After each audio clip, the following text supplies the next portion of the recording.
Question 7. Here is part of Joe's electricity bill. So it's got her address, CP Energy. The reading from 1st of January is 2,792 units. The reading from the 1st of April is 3,307 units. So the number of units she used is the difference between those, and that is 515 units. The cost per unit is 35 pence. Work out how much Joe has to pay for the units she has used.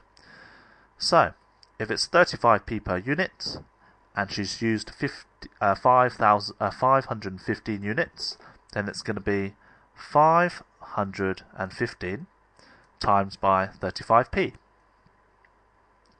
So whichever method you use, the grid, the Chinese, or long multiplication is absolutely fine. I'm going to use long multiplication. So 5 times 5 is 25. 5 times 1 is 5, add 2 is 7. 5 times 5 is 25. Put a 0 here. 3 times 5 is 15. 3 times 1 is 3. Add the 1 is 4. 3 times 5 is 15. Okay, so now we need to add those up. So that's 5.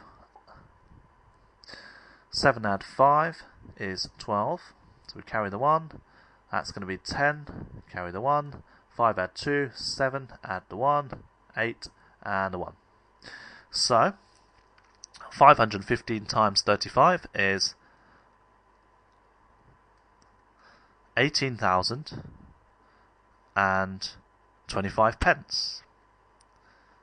So pounds, that's going to be 180 pounds and 25p. Well, 180 pounds and 25 pence, yeah. So I'm going to write that on the answer line. And that's it. So, for question 7, this is worth a total of 4 marks. The first one is a method mark for timesing 515 by 35 or 0.35, depending whether you're using pounds or pennies. This may be implied from an incomplete method of multiplication. Okay, so we've shown that we wanted to try to do 515 times 35. Now, the second method mark is for a complete method with relative place values correct, condone one multiplication error, addition not necessary yet. Okay, so there's your second mark here. Third mark is also a method mark. Depends on the previous method mark, so it depends on this bit here. So the third mark comes from the addition of this bit.